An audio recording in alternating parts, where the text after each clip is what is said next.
அதுக்குள்ள அவங்க ஒரு கற்பனை கலந்து அவங்க எடுத்தோடனே சொல்லிடுறாங்க. இதுல என்ன நம்ம பார்க்க வேண்டியது இருக்குதுன்னா, ஒவ்வொரு தேசிய இனங்களுக்கும் அதனுடைய மொழி என்பது உயிர். அதுதான் முகம், முகவரி, அடையாளம். இதுலயே வர்ற மாதிரி இந்தியாவினுடைய சிறப்பு என்பதுன்னா வேற்றுமையில் ஒற்றுமை தான். அது ஒரு பன்முகத்தன்மை கொண்ட ஒரு ஐக்கியம். அப்ப இது பல மொழிவழி தேசிய இனங்களை கொண்ட ஒரு ஒன்றியம். அதுல அவரவர் மொழி அவரவருக்கு முக்கியம். அதுல ஒரே ஒரு மொழியை கற்றாகணுங்கிற கட்டாயம்ங்கிறது அது யாராலும் ஏற்க முடியாதுங்கிறத அந்த உணர்வுல தான் நம்ம இந்த மண்ணில் நம்மளுடைய மொழி போராட்டம் வெடிச்சது.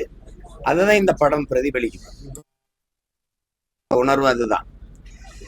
எனக்கு நிறைவு என்னன்னா, தமிழ் திரைப்படத்துல தமிழ் வாழ்கன்னு ஒரு சத்தம் கேக்குது. அது அது வியக்கத்தக்கதா இருக்குது. அது தம்பி சிவா கடைசியா தமிழ் வாழ்கன்னு கையை உயர்த்தி இருக்கும்போது நானே கத்துற மாதிரி தான் இருந்தது அது.